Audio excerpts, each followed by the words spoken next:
Ahora, Hola, hola, buenos días, buenos días.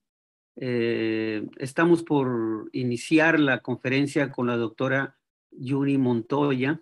Eh, está por enlazarse ella. Ella es una colega de la Universidad de los Andes en Colombia y, y ahorita mismo creo que lo podrá hacer. Sí, espérenos un momentito para poder tenerla a ella con nosotros. Un segundo podrá estar.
Pues muy buenos días a todos, a todas las que participan en esta conferencia y particularmente y de manera muy especial a la doctora Yuni Montoya de la Universidad de los Andes, que ahora nos impartirá nuestra conferencia magistral, la del área número 14, Educación y Valores. Esta es una conferencia en el contexto del 16 Congreso del Consejo Mexicano de Investigación Educativa. La doctora Yuni Montoya Vargas es profesora titular de la Universidad de los Andes. Es doctora en educación, abogada y especialista en Derecho Comercial de la Universidad de los Andes.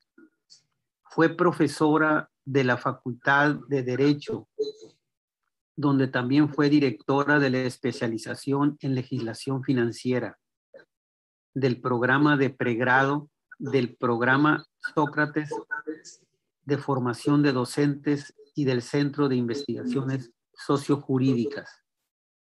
Entre 2006 y 2014 se desempeñó como directora del Centro de Investigaciones y Formación de Educación de la Universidad de los Andes. Y actualmente la doctora Yuni dirige el Centro de Ética Aplicada de la misma universidad. Es cofundadora de la Red para la Formación Ética y Ciudadana, Redetica, y de la Red Latinoamericana de Éticas Aplicadas. Coordinadora de la Red Iberoamericana de Investigadores en Evaluación de la Docencia y además miembro del Consejo Nacional de Bioética de Colombia.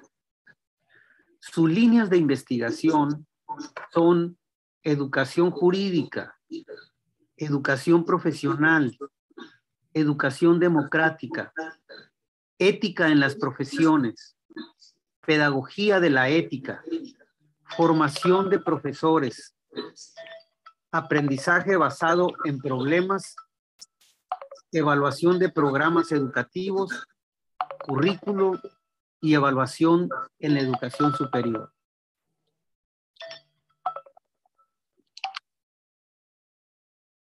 Vamos a escuchar su conferencia Ética Transversal, una propuesta para la formación universitaria.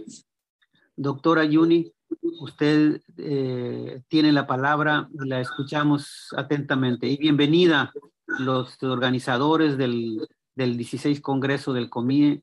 Nos sentimos muy a gusto con su participación. Adelante, doctora Yuni. Muchas gracias, profesor López. Muchas gracias por la presentación y por la amable bienvenida. Me habría encantado poder estar allá con ustedes en Ciudad de México, que es una ciudad a la que quiero mucho y a la que siempre que tengo algún pretexto para volver, vuelvo. Este habría sido un pretexto fascinante, pero bueno, también tenemos la posibilidad de tener esta conversación mediada por la tecnología y pues lo hago encantada. Como ya mencionó usted, pues mi dedicación actual es a la pedagogía de la ética y lo hago desde el Centro de Ética Aplicada que fundamos hace ya casi 8 años en la universidad. Así que esto que quiero compartir con ustedes es una conceptualización que ha surgido en el marco del trabajo del Centro de Ética Aplicada y que hemos desarrollado colectivamente en ese centro. Voy a compartir con ustedes mi pantalla. Por favor, me avisan si pueden verla.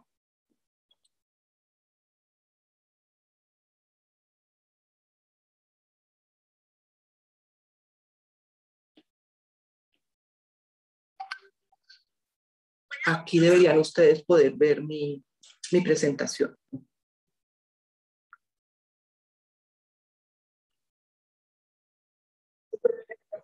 Perfecto, gracias. Bueno, la pregunta por la ética transversal surge desde que empezamos a trabajar en el centro porque de alguna manera una de las preguntas que se plantea es ¿qué puede hacer la universidad en términos de la formación ética de los estudiantes?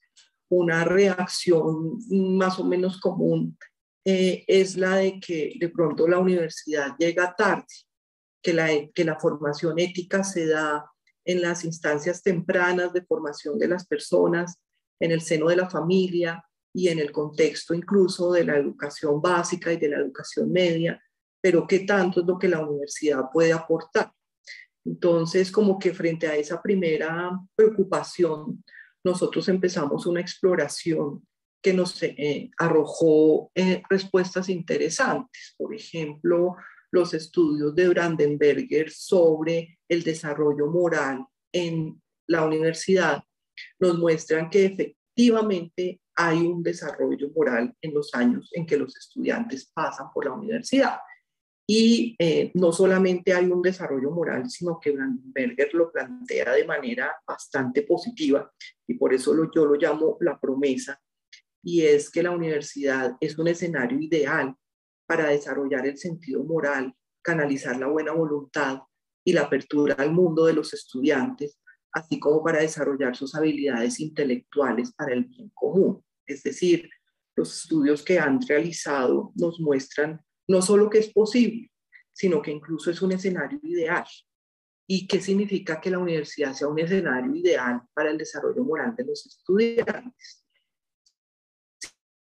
Significa, por un lado, que, por ejemplo, son investigaciones que enfrentan a los que participan en esos proyectos a auténticas encrucijadas morales, lo que llamaríamos dilemas morales.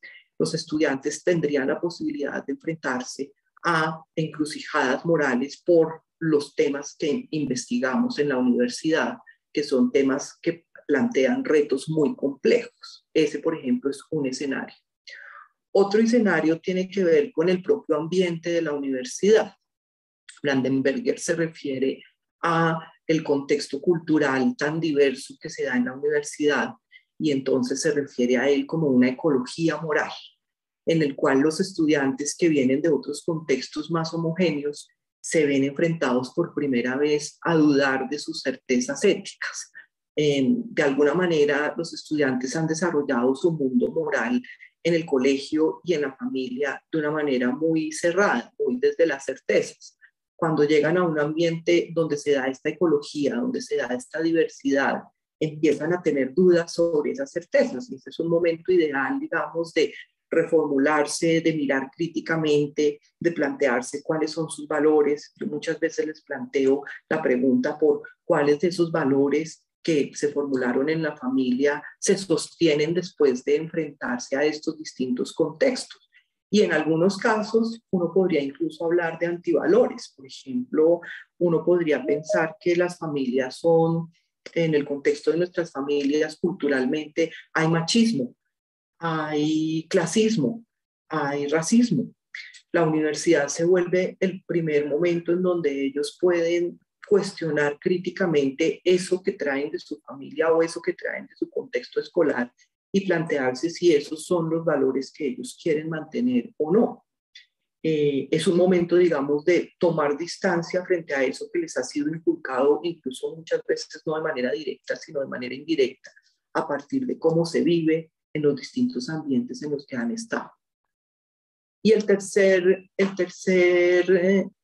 componente de qué es lo que la universidad ofrece, Brandenberger lo plantea en términos de lo que llama pedagogías que promueven el compromiso. ¿Qué es esto? Pues son las pedagogías en las que los estudiantes, a través de la investigación, a través del aprendizaje experiencial, a través de la pedagogía activa, se relacionan con la vida que está fuera del campus, y parecería, la investigación de ellos muestra que son estos espacios de aprendizaje que salen del aula y que se comunican con el resto de la sociedad, los más propicios para generar cosas como, por ejemplo, responsabilidad social o compromiso con lo social. Es decir, tendríamos unos ambientes propios de la universidad, un ambiente propio de la universidad que genera una reflexión sobre los valores, pero también tendríamos unos espacios como los del aprendizaje servicio, por ejemplo, en donde los estudiantes no solamente reflexionan sobre sus valores, sino que se comprometen activamente con cosas como la responsabilidad social, más allá del discurso, por vía de participar en estas acciones. Entonces vemos que ahí sigo hablando de la promesa, o sea, hay la universidad es un espacio ideal para la formación ética. Sin embargo, no necesariamente esa promesa se cumple. Estudios sobre lo que pasa en las universidades latinoamericanas en relación con la formación ética muestran que no se da necesariamente todos estos componentes que estábamos mencionando antes, no necesariamente se están logrando. Hay un marco de acción prioritaria para la educación superior firmado en 1998 que proponía darle a la dimensión ética una mayor presencia en el currículo y en el quehacer de la universidad. Ese estudio del año 90, esa promesa del año 98 se estudió 10 años después y el resultado no fue muy alentador. Se le hizo la pregunta a los expertos sobre si estamos dando una dimensión ética al conjunto del quehacer universitario y si estamos incorporando el cultivo de los valores como la justicia, la equidad y la solidaridad en la educación superior, y la respuesta que dieron los expertos en su momento es que no, que estaba siendo muy, muy débil ese componente ético en la formación universitaria y que aunque se encontraban en los currículos cursos de ética profesional, esos cursos eran no muy apreciados por los estudiantes y se podrían incluso, los denominaban aderezos del currículo, es decir, cumplían una función muy tangencial en términos de la formación que recibían los estudiantes. Entonces, por un lado tenemos unos estudios que dicen que la universidad es ideal para la formación ética y por otro lado tenemos unas realidades que nos dicen no necesariamente en nuestras universidades, en nuestro contexto, la formación ética es suficientemente preponderante y no solo eso, sino que parecería que es una formación muy secundaria, que cumple un papel muy secundario en el currículo. Y por otro lado, tenemos una sociedad que cada vez nos reclama más tomarnos en serio la formación ética de la universidad. O sea, hay un clamor por justicia social, hay un clamor porque las universidades asuman su responsabilidad en promover un compromiso ético con la justicia social. Hay unos debates muy fuertes sobre la universidad del siglo XXI y todo esto es previo a la pandemia, o sea, todo esto se incrementa, diría yo, con la pandemia, y es la pregunta sobre pues, cuál es el rol que cumple la universidad en la formación de ciudadanía, en la formación ética y en la formación en valores. Hay un escrutinio público de los egresados universitarios, o sea, permanentemente cuando salen escándalos de corrupción, por ejemplo, se sale a la luz pública la pregunta por dónde se formó ese profesional y qué es lo que se espera de un profesional egresado de esa universidad. Hay un incremento del interés público por la ética profesional y por la ética de los científicos. Hay unas carreras interdisciplinarias que plantean retos que incluso no están resueltos dentro de la literatura sobre la formación ética. Hay una demanda de los profesionales, de los propios profesionales, quienes se ven enfrentados a conflictos éticos y ellos esperan, digamos, que su formación les ayude a resolver esos conflictos éticos frente a las instituciones, frente a los clientes, frente a los otros profesionales. Y hay una reflexión sobre la ética profesional que nos ayuda a consolidar la identidad colectiva de los futuros profesionales y a promover la valoración ética de su actividad. Entonces, los investigadores, en este caso, Escames, López y Hover, han planteado pues, estos requerimientos sociales y lo que hacen es, de alguna manera, incrementar nuestra preocupación por qué estamos haciendo o cómo estamos respondiendo desde la universidad a estos clamores de la sociedad. La reflexión nos ha llevado a nosotros a conceptualizar de manera compleja esta respuesta por la ética transversal. Y cuando digo conceptualizar de una manera compleja esta respuesta, se refiere a que no es tampoco tan obvio qué es lo que estamos diciendo cuando decimos debe haber una formación ética transversal. Lo que nos queda claro, digamos, es que reducir el tema de la ética a un curso de ética profesional no es suficiente. De ninguna manera estamos diciendo que sobre o que no deba existir ese curso, pero lo que estamos diciendo es estas complejidades nos obligan a responder también de una manera compleja. Por un lado, entonces, ¿qué significa transversalidad? Augusto Hortal, que es un autor español que ha trabajado en temas de ética profesional y en temas de ética general, nos plantea el lenguaje de la ética puede ser el lenguaje común para hablar de lo que se hace y se debe hacer en la universidad. A mí me parece muy llamativa esta cita porque es una forma en la que entonces vamos a empezar a entender que transversal significa que atraviesa lo que hace la universidad. O sea, no solamente transversal va a significar transversal con respecto al currículo, sino que debería atravesar nuestra forma de ser y nuestra forma de actuar en la universidad. Un autor colombiano que también, digamos, ha tenido una repercusión importante en temas de ética, hablaba de considerar el modo de trabajo propio de la universidad como fundamentalmente filosófico. Yo asocio estas dos referencias en el sentido de plantear entonces que la forma en la que la universidad actúa y la forma en la que la universidad toma sus decisiones y cómo la universidad se presenta frente a la sociedad debería pasar por esta reflexión filosófica y por una reflexión filosófica en particular, por una pregunta filosófica en particular, que es la pregunta ética. ¿Por qué es lo correcto? ¿Qué es lo que debemos hacer? ¿Cómo debemos actuar? Esas son preguntas éticas que la universidad debería permanentemente hacerse y deberían responderse desde los valores propios de la universidad. Ese entonces es el primer sentido que le vamos a dar a transversalidad. Pero entonces cuando lo profundizamos, nos encontramos con que esa transversalidad puede tener distintas dimensiones. Y a eso es a lo que hemos llegado en la conceptualización del Centro de Ética, a entender la transversalidad como ética a través de la vida. Ahora voy a entrar un poquito más en detalle en qué significa eso. A entender también la ética como algo que ocurre a lo largo de la vida y a entender la ética como algo que debe atravesar el currículo y atravesar la universidad. Entonces, fíjense que ya se nos va desagregando el concepto de transversalidad y van cobrando significados más concretos. ¿Qué significa entonces a través de la vida? A través de la vida quiere referirse a que si bien hay un ámbito general de desarrollo que tiene que ver con desarrollar la sensibilidad ética, por ejemplo, la sensibilidad para reconocer la dimensión ética de una situación.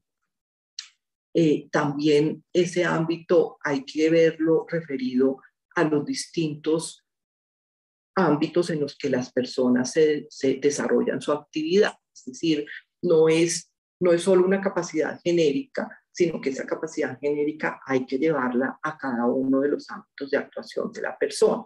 Nosotros hemos identificado que es importante desarrollar el ámbito profesional, el ámbito ciudadano, el ámbito personal, el ámbito académico y el ámbito profesional. ¿Qué estamos diciendo cuando decimos el ámbito personal? Que las personas aprendan a hacerse la pregunta por su propia vida, ¿qué debo hacer? ¿Qué tipo de vida debo llevar? ¿Qué tipo de vida es valiosa? ¿Qué tipo de persona quiero ser?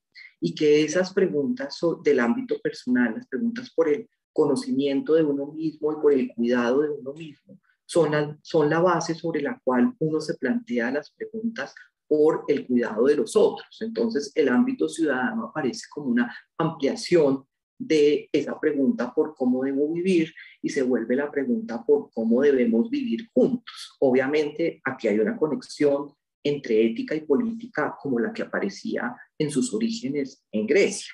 Era la misma pregunta, solo que planteada en términos de colectividad.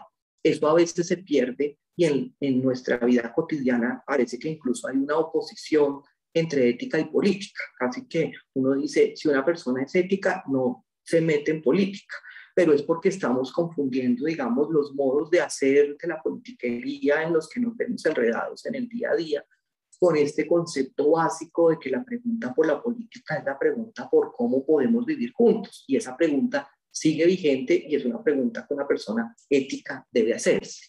Entonces, está el ámbito personal, está el ámbito ciudadano, cómo podemos vivir juntos, qué puedo yo aportar a esa vida colectiva. Debemos hacernos esa pregunta como profesionales también, como profesional, qué puedo aportar a esa vida colectiva.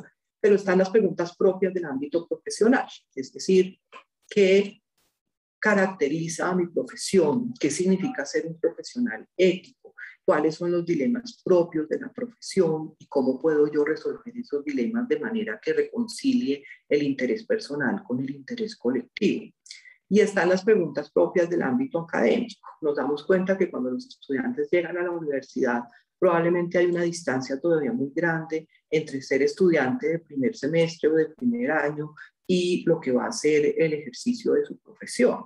Pero entonces viene todo el tema de qué significa ser un estudiante, cuáles son las responsabilidades del estudiante universitario, qué es ser ético como estudiante y cómo ese formarme como profesional ético, pues comienza primero por ser un estudiante ético. Entonces el ámbito académico se ve referido en términos de formación de los estudiantes a la pregunta por cuál es el rol del estudiante, cuáles son las responsabilidades del estudiante y cómo ese papel del estudiante va a verse después reflejado en el profesional ético.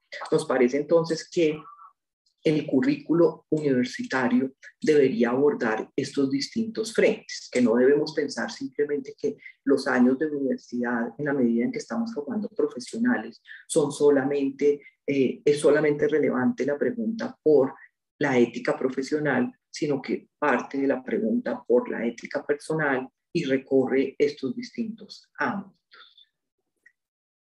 El otro sentido es la idea de que la ética es algo que se desarrolla a lo largo de toda la vida y que tiene que ver, digamos, con el comienzo de mi presentación, en la medida en que lo que estamos diciendo es quienes llegan a la universidad están en un estadio de desarrollo y la universidad es una oportunidad para avanzar en ese desarrollo, pero tampoco es el final del desarrollo moral. Y si estamos en un estadio intermedio, pues tenemos que asegurarnos que trabajamos en todos los componentes de eso que se llama la competencia moral y que los psicólogos del desarrollo moral han desagregado en estos distintos componentes. El componente de sensibilidad moral, es decir, la capacidad para interpretar una situación y reconocer que esa situación tiene implicaciones morales. El juicio moral, la pregunta por cuál es la acción correcta, la motivación moral, que tiene que ver con la posibilidad de priorizar los valores morales frente a otros valores que puedan estar involucrados en la situación, y ya propiamente lo que llaman algunos el carácter moral, que es el coraje para actuar y para persistir realizando la acción correcta, a pesar de que uno va a encontrar pues mucha presión y mucha resistencia muchas veces para hacer lo correcto. Ese carácter moral pues es la obra de toda una vida, digamos que es a lo que uno se dedica toda su vida, tratando de ser consistente entre aquello que cree y aquello que merece la pena defender y que muchas veces pues cuesta trabajo defender porque tiene costos personales altos. El ideal pues digamos es desarrollar un carácter que nos permita ser consistentes con esos valores, pero pues digamos que uno no puede garantizarlo a lo largo de toda su, digamos que como institución educativa uno no puede garantizar que sus estudiantes han desarrollado ese carácter como resultado de haber pasado 4 o 5 años en la institución. Sin embargo, pues ese es un ideal en el que trabajamos, insisto, a lo largo de toda la vida y la universidad tiene mucho que aportar ahí. Por ejemplo, uno entra a la universidad siendo un adolescente y sale siendo un ingeniero o un abogado, pues ha formado un carácter en relación con ese ser ingeniero o con ese ser abogado. Obviamente es un ingeniero recién graduado y es un abogado recién graduado, el resto de la vida profesional lo tiene para terminar de forjar ese carácter como abogado, o ese carácter como ingeniero, o ese carácter como médico, pero ya hay unos componentes de eso que incorporó justamente en los años de la universidad. Yo no tenía ni idea de qué significa ser un abogado antes de entrar a la universidad. Cuando salgo, he incorporado unos valores de la profesión, y cuando empiece a ejercer la profesión, pues terminaré de consolidar eso. Pero entonces hay un importante papel que cumple la universidad ahí, aunque, insisto, no sea el único que aporta a esa formación. La otra dimensión que reconocemos cuando decimos transversal es tal vez la más común, o digamos la más conocida o la más fácil de reconocer, y es que cuando decimos transversal decimos a través del currículo.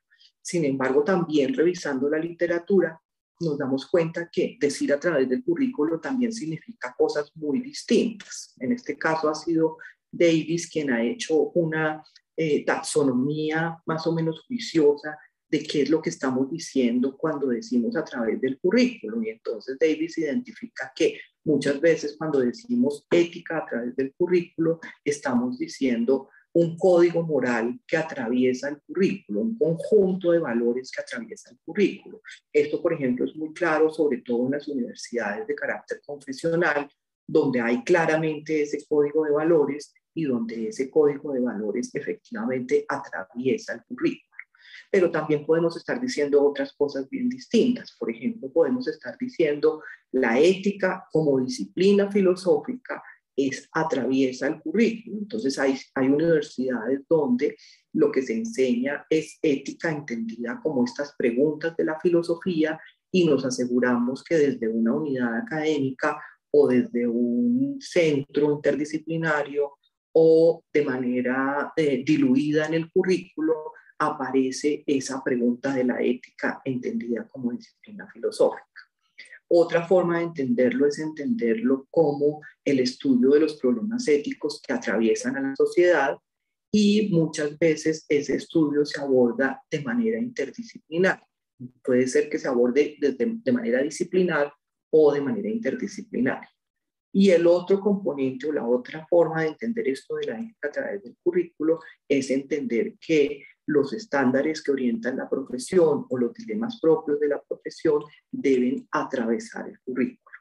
En el caso de lo que nosotros estamos proponiendo desde el Centro de Ética Aplicada, pues la verdad es que tienen cabida todas estas interpretaciones, precisamente porque al decir que estamos abordando las distintas dimensiones de la ética, que estamos abordando los distintos componentes de ese desarrollo moral que implica ser una persona competente éticamente, pues pensamos que hay cabida para todos estos componentes en el currículo, que podemos abordarlo desde la disciplina filosófica, desde unos valores que la universidad quiere promover en sus estudiantes, pero también como la visión de estos problemas éticos complejos con los que se enfrenta la sociedad, y también desde los dilemas propios de las profesiones. Entonces, hay lugar para todas estas interpretaciones en un mismo currículo. Finalmente, el componente de ética a través de la universidad. Cuando decimos ética a través de la universidad, entonces estamos diciendo, está el currículo, está la docencia, debemos ocuparnos de la formación ética de los estudiantes a través de la docencia, pero también estamos diciendo, hay que ocuparse de la ética de la investigación que ocurre en la universidad, del quehacer de los investigadores. Ahí también hay un componente ético del que nos tenemos que preocupar, y también está la preocupación por la ética de la propia institución, cómo funciona la institución como comunidad, cuál es la cultura ética de la institución, qué tan consistente es el cómo funcionamos con respecto al qué es lo que les decimos a los estudiantes, que es una vida ética, o cuál es su rol como profesionales, o qué es lo que esperamos de ellos como ciudadanos. Entonces, cómo es la universidad como ciudadano, por ejemplo.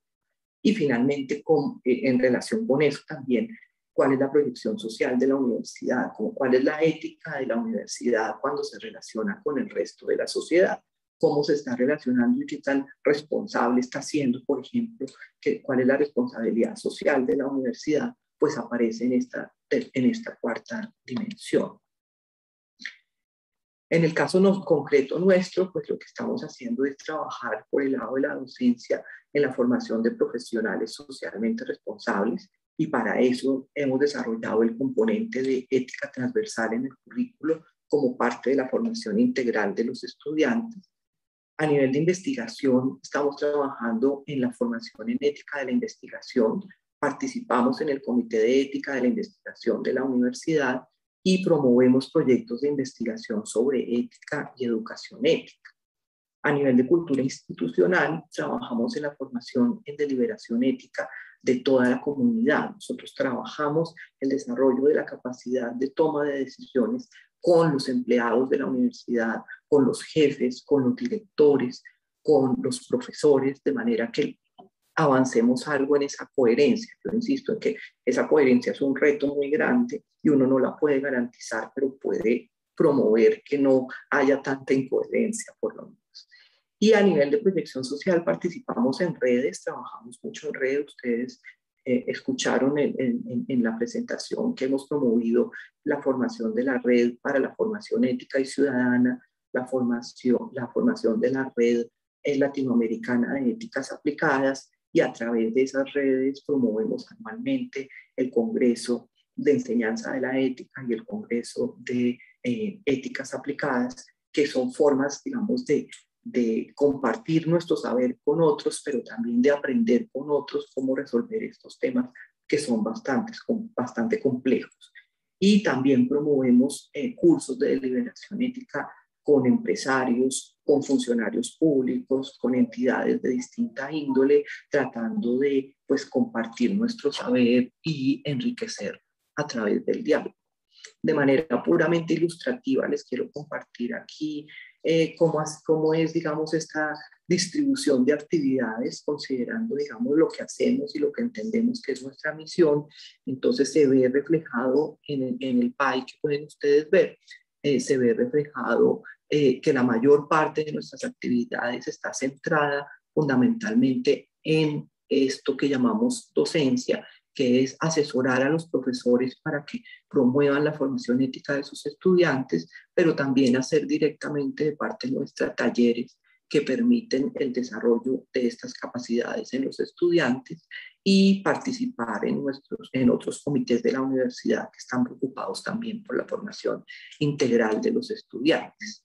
De manera más o menos equitativa se distribuyen nuestras actividades en relación con los temas de cultura institucional y de proyección social, y pues es mucho menor el tiempo que tenemos dedicado a temas de investigación, aunque es también parte fundamental de lo que hacemos.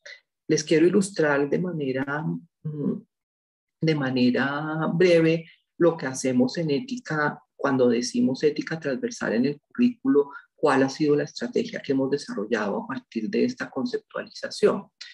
Creemos que los profesionales deben formarse en ética profesional de la mano de sus profesores. O sea, hemos defendido desde el Centro de Ética Aplicada, a partir de esta comprensión que les he compartido, la idea de que no se trata de que el Centro de Ética le enseñe ética al resto de la universidad, sino la idea de que cada profesor y cada disciplina debe hacerse responsable de la formación ética de sus estudiantes. Eso está en el corazón de nuestra propuesta.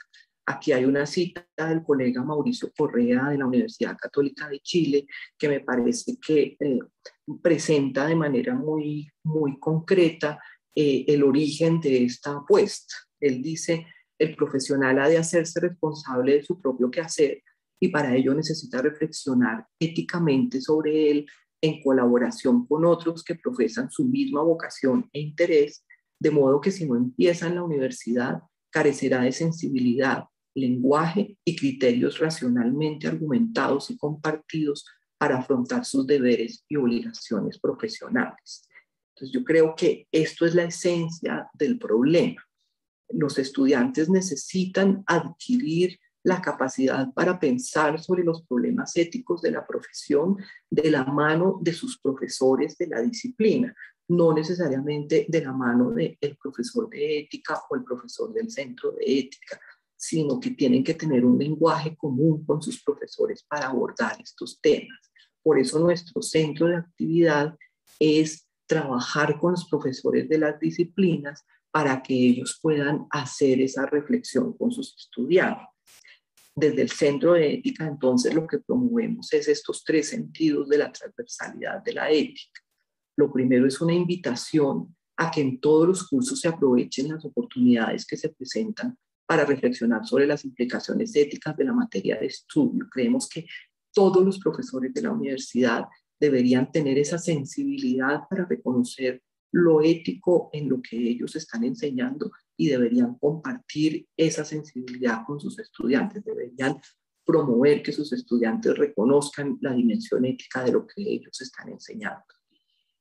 Lo otro es que haya cursos de las disciplinas en los que de manera explícita se oriente el desarrollo de las competencias éticas. Nosotros en la universidad hemos llamado a esto cursos Epsilon, que son cursos, no son cursos de ética, son cursos de las disciplinas. El curso se puede llamar materiales, el curso se puede llamar mecánica de fluidos, el curso se puede llamar, obviamente, gobierno, o se puede llamar cardiología. Esos cursos que son de las disciplinas adquieren un compromiso con la formación ética y el Centro de Ética apoya a los profesores para que logren desarrollar ese compromiso a lo largo del curso. El tercer componente, obviamente, son los cursos de ética profesional. Como les decía antes, no se trata de excluir la ética profesional de esta apuesta, sino de pensar que no se agota con el curso de ética profesional esta intención educativa. Entonces, obviamente, los cursos de ética profesional que existen en derecho, en medicina, en psicología, en contaduría, forman parte, pero no agotan la preocupación por la formación ética en el currículo. Los cursos Epsilon, en particular, como les decía, son cursos de las disciplinas, pero son cursos que se comprometen con un acuerdo básico de funcionamiento. ¿Cuál es ese acuerdo básico? Formulan al menos un objetivo de formación ética, incluyen ese objetivo en el programa del curso, diseñan de la mano del Centro de Ética unas actividades que les permiten lograr ese objetivo, una secuencia de actividades de enseñanza y aprendizaje para el logro del objetivo y desarrollan unas actividades de evaluación que les permita saber qué tanto se está logrando el objetivo Epsilon. Aquí tengo un testimonio, pero no sé si me funciona el video, creo que no tengo la conexión formulada, después les puedo compartir el vínculo, donde digamos una profesora de antropología nos comparte cuál ha sido su experiencia en ese ejercicio de incorporar en sus cursos la reflexión ética de la mano de un curso que nosotros como centro le ofrecemos a los profesores que se llama Cómo incluir la ética en la formación universitaria. Y pues básicamente lo que ella menciona es que efectivamente ha adquirido herramientas concretas que le han permitido a ella incorporar esa reflexión en sus cursos. Aquí tengo unos testimonios que les puedo compartir de manera ya verbal de profesores por fuera de la universidad. Esto ha sido un trabajo interesante que hicimos este año y el año pasado, y es que hemos abierto la formación a profesores de distintos lugares, incluso en colaboración con Globetics, lo abrimos a profesores de la Universidad Católica de Córdoba y a otros profesores de Córdoba, Argentina, y a otros profesores de Brasil, Perú, Panamá, que han participado en el curso. Algo que nació muy local, muy para nuestros profesores, en este momento se está convirtiendo en un recurso para otros profesores, y pues aquí tenemos unos testimonios de la Universidad Nacional, sede Medellín. Los profesores de la Escuela de Minas tuvieron acceso al curso, nos dicen cosas como esta. El curso de ética me permitió reflexionar, organizar y consolidar algunas ideas intuitivas que tenía relacionadas con el tema de la ética, de forma que pudiese orientarlas apropiadamente para integrarlas en el microcurrículo de mis asignaturas para los próximos semestres. Colocarse en los zapatos del otro, de aquel que piensa diferente, y tener que pasar a darle la razón hace que nos sintamos vulnerables. Tal vez hace falta que los maestros nos pongamos con mayor frecuencia en una situación similar para salir de esa zona de confort en la que nos encontramos por haber dado nuestros cursos por años y sentir que tenemos la razón. Agradezco al curso de los Andes por haber conseguido generar en mí esta reflexión. Desde el Instituto de Educación en Ingeniería de la Facultad de Minas, hacía tiempo estábamos buscando opciones para que los docentes de la facultad pudiéramos desarrollar elementos más formales y no tanto desde la intuición para incluir la ética en los mismos currículos. La propuesta que tienen desde el Centro de Ética Aplicada, dada nuestra formación en ingeniería, ha sido muy oportuna, rigurosa y al mismo tiempo muy concreta. Nos ha permitido abrir nuevos espacios de conversación y trabajo sobre la ética en la facultad. Esto me parece importante porque, si bien estamos diciendo todos los profesores deberían reflexionar con sus estudiantes sobre las implicaciones éticas de lo que están enseñando, pues tampoco podemos correr el riesgo de que los profesores lo hagan solamente desde su intuición o lo hagan solamente como una forma de decirle a los estudiantes, esto es lo correcto porque esto es lo que yo pienso que es lo correcto. Cuando decimos ética, estamos diciendo hay unos referentes disciplinares, hay unos referentes en términos de qué significa justificar algo desde un punto de vista ético, y lo que queremos es que los profesores ayuden a los estudiantes a pensar sobre estas cosas, a incorporar esos criterios, a usar esos referentes y a poder justificar sus decisiones desde un punto de vista ético. No necesariamente se trata de que el estudiante piense como piensa el profesor, o que las clases sean clases donde nosotros les decimos a los estudiantes lo que nosotros pensamos para que ellos repitan como loros lo que nosotros pensamos. Queremos es que ellos desarrollen su capacidad de pensar éticamente, y por eso necesitamos que los profesores tengan esos referentes y se sientan cómodos desarrollando esas capacidades en los estudiantes y no necesariamente se vean enfrentados a cómo le digo al estudiante lo que debe pensar, que creo que es un riesgo que se puede correr en estos temas. Lo otro que hemos desarrollado de la mano del curso es una comunidad de práctica. Esa comunidad de práctica se reúne precisamente hoy dentro de unos minutos, y lo que hacemos es reunirnos una vez al mes con los profesores que comparten esta intención y compartir con ellos tanto las prácticas de otros profesores que nos enseñan lo que están haciendo, como las preocupaciones que compartimos todos como comunidad. Por ejemplo, en este momento estamos a punto de hacer una reunión en la que queremos preguntarnos qué hemos aprendido de la pandemia, a qué retos nos hemos visto enfrentados y qué dificultades hemos experimentado en esta intención de formar a los estudiantes éticamente, y qué va a quedar después de que volvamos a las aulas presenciales a partir de lo que aprendimos de la virtualidad. Ese es un balance que nos parece muy importante hacer con los profesores Epsilon, y eso es parte de nuestra comunidad de práctica. Recibir de unos colegas sus prácticas, reconocer lo que están haciendo, aprender a partir de que ellos nos cuenten lo que hacen, pero además usamos el espacio como un espacio en donde los profesores ponen en juego lo que están haciendo. No solamente nos lo cuentan, sino que el mismo espacio es un espacio donde en modo taller, por ejemplo, ellos nos muestran lo que están haciendo y todos podemos aprender de todos.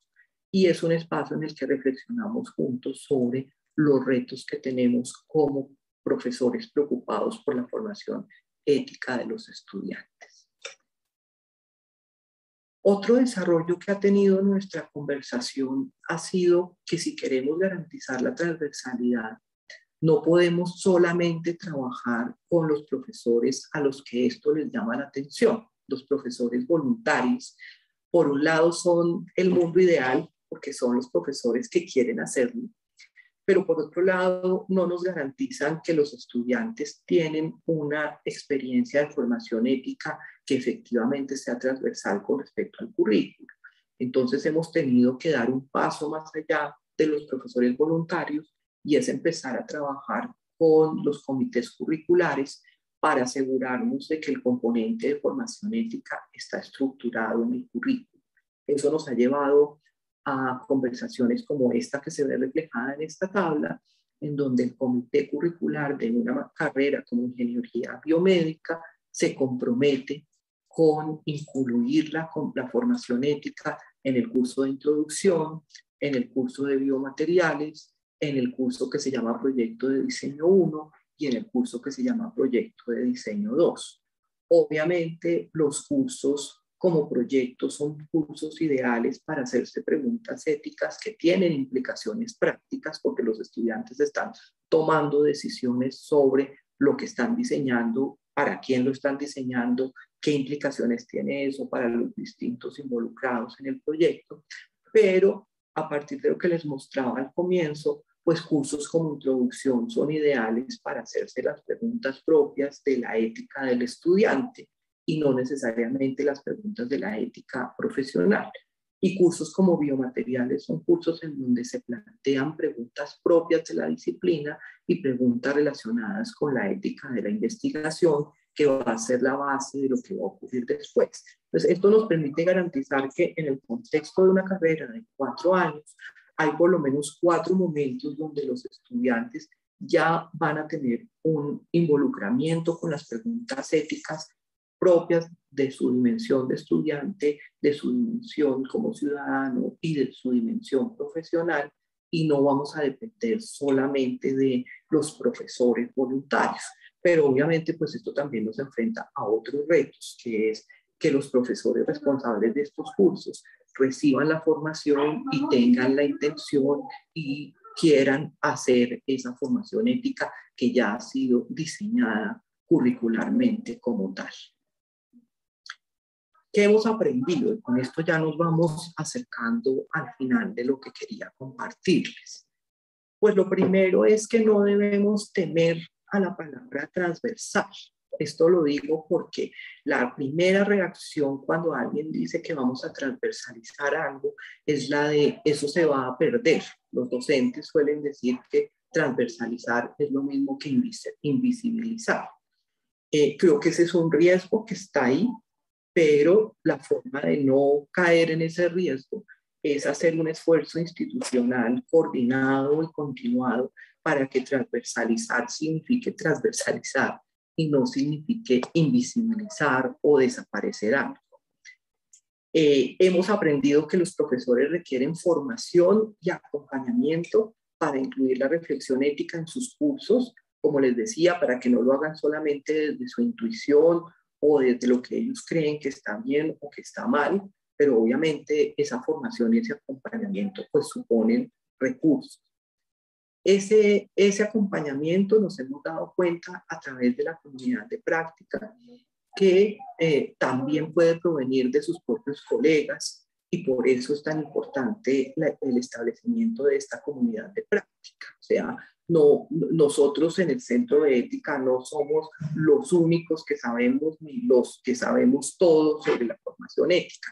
Gran parte de lo que ocurre aquí ocurre gracias al conocimiento colectivo y a que estamos aprovechando ese conocimiento colectivo. Creemos que la transversalidad de la ética requiere un diseño curricular explícito. No va a ocurrir de manera espontánea, no va a ocurrir simplemente porque invitemos a los profesores a que lo hagan.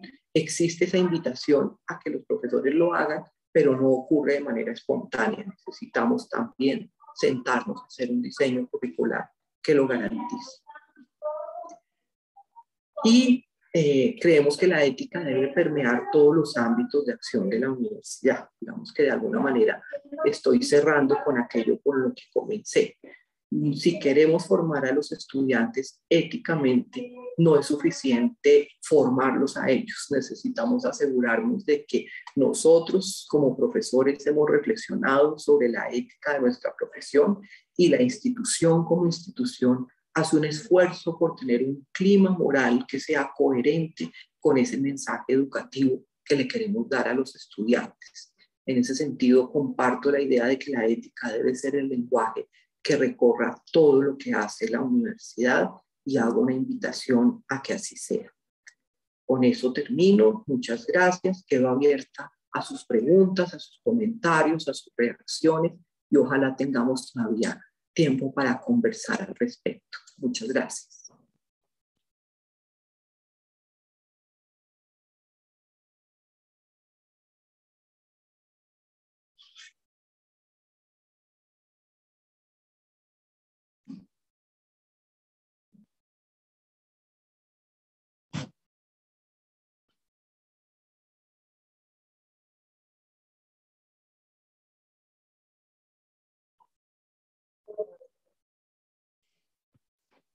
Muy bien, doctora Yuni. Creo que muy interesante. Ha planteado cosas fundamentales en la relación de la ética con la universidad, la ética desde la universidad y la ética para la universidad. Sí, sin duda, son fundamentales. No hay espacio para el diálogo con los que están conectados. Creo que eso nos va a limitar para que usted tuviera la posibilidad de ampliar ante preguntas de los asistentes. Sin embargo, creo que si tenemos unos minutitos todavía, podría usted tener una intervención para concluir esta parte de su conferencia, profesora. Por ejemplo, que usted pudiera compartirnos experiencias no solamente de su universidad en Colombia, sino este intercambio que se ha venido dando, sobre todo en la red en la que usted participa, y las posibilidades que tiene esta en otras instituciones, así como con esta experiencia que usted nos ha compartido de la universidad. Muchas gracias, profesor López. Sí, efectivamente, una de las cosas que ha sido muy provechosas de este trabajo en red ha sido la posibilidad de que hemos acompañado a otras universidades incluso a que establezcan sus propios centros de ética aplicada en las universidades. En este momento, por ejemplo, estamos acompañando a la Universidad de Ibagué, que es una ciudad intermedia en Colombia, que tiene un carácter regional muy fuerte y un compromiso social con su región muy claro. Entonces, ellos están diseñando lo que llaman el Centro Regional de Ética Aplicada. Digamos que es como, están de alguna manera inspirándose en el Centro de Ética, pero le están dando ese componente regional y ese componente de compromiso con su región, y nosotros estamos apoyando el diseño de ese centro.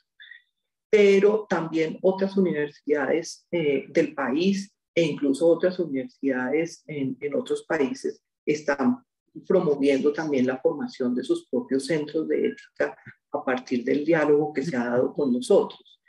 Eso a nivel, digamos, institucional, pero también a nivel de los profesores. Ha sido muy interesante y para nosotros ha sido como novedoso descubrir que a pesar de que en otras universidades no necesariamente existe esta estrategia de los cursos Epsilon, para los profesores sí ha sido una motivación el tener esta formación para formalizar lo que de pronto ellos ya venían haciendo de manera informal en sus programas.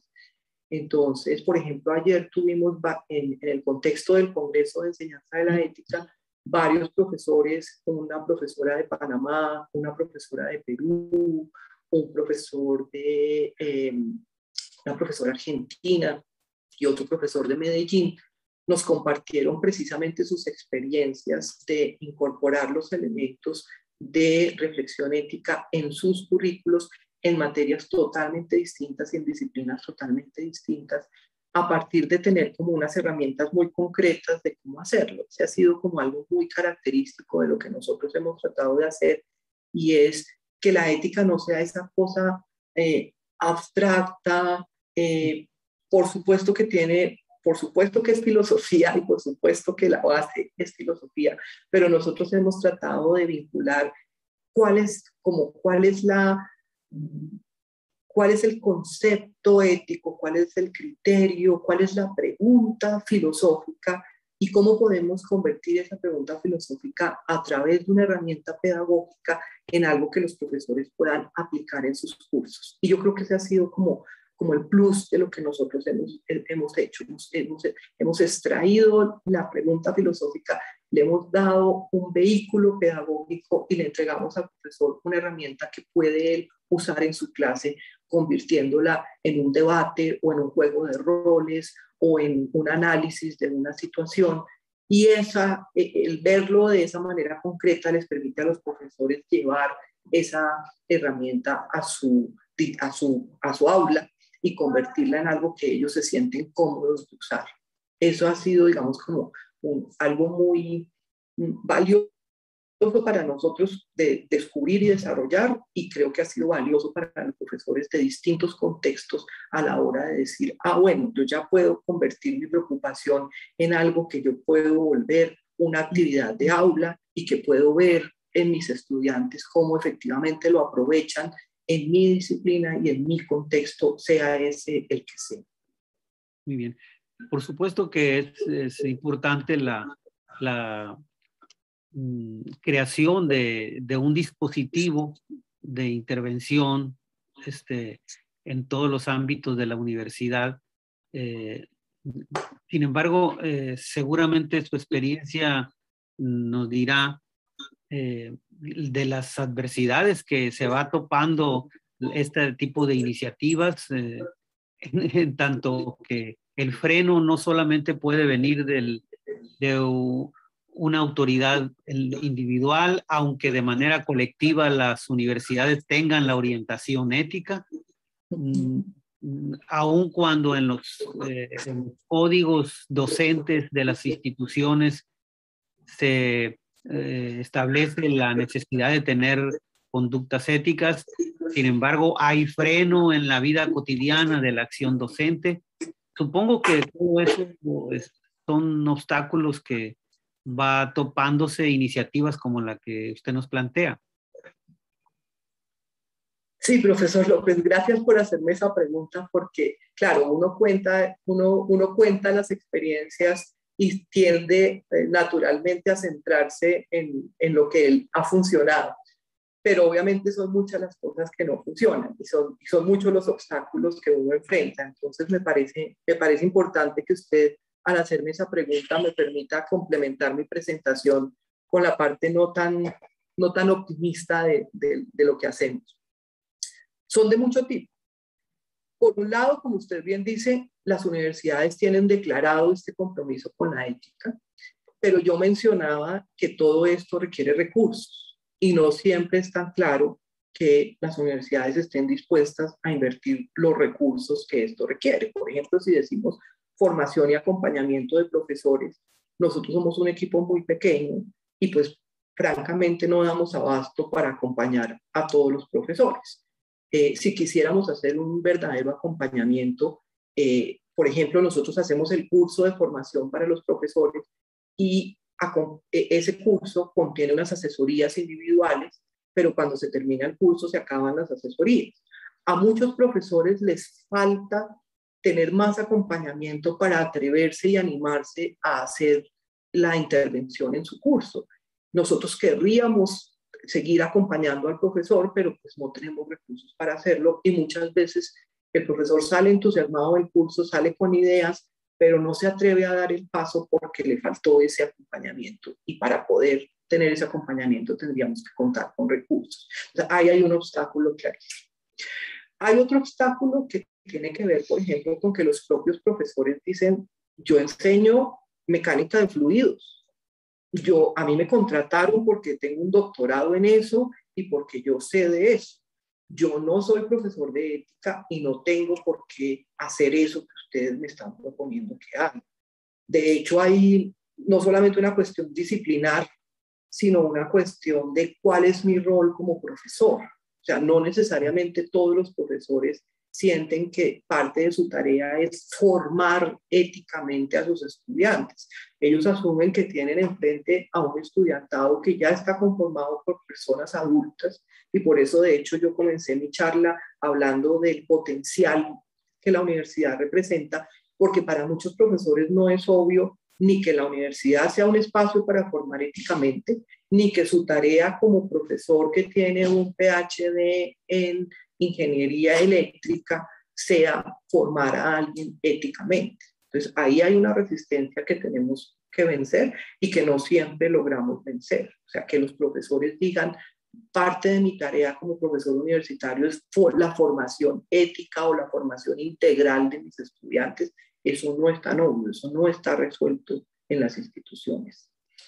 Y hay otro tema que tiene que ver con, por ejemplo, esta es una universidad no confesional, no vinculada a ninguna ideología política ni religiosa, y en ese sentido, esa declaración de pluralismo muchas veces se vuelve una declaración de alguna manera de neutralidad en términos de valores. No es fácil decir cuáles son los valores que una institución como esta promueve. Por un lado está el pluralismo, y uno diría, listo, ese es un valor clarísimo, pero a partir de ahí es muy difícil decir, bueno, si lo que defendemos es el pluralismo, entonces, ¿qué tanto podemos decir que nos comprometemos con otros valores específicos? Entonces, esa discusión sobre cuáles son los valores que una institución defiende, salvo que sea una institución confesional que dice, los míos son los valores católicos, y entonces aquí hay un código moral muy claro que queremos enseñar. En una institución como esta, y por ejemplo en las universidades públicas, pues es un debate abierto cuáles son esos valores con los que nos comprometemos. Y eso se vuelve, digamos, también un obstáculo a la hora de decir, tenemos esta agenda de formación ética. Le menciono esos tres frentes, pero si tenemos tiempo me puedo quedar aquí contándole obstáculos indefinidamente. Sí, sí. Sí, me temo que vamos a tener que ir cerrando, profesora. Y no me queda más que agradecer de nuevo su disposición desde el principio, que dijo, claro que sí, porque además usted forma parte de nuestros nexos con América Latina, de quienes investigan este tema, de quienes no solamente lo investigan, sino tienen proyectos para intervenir desde esos resultados de investigación. O sea, agradecemos su voluntad y su conferencia, y a todos los asistentes, pues seguramente la profesora Yuni nos deja una buena enseñanza. Nos deleitó con sus conceptos y su experiencia, doctora.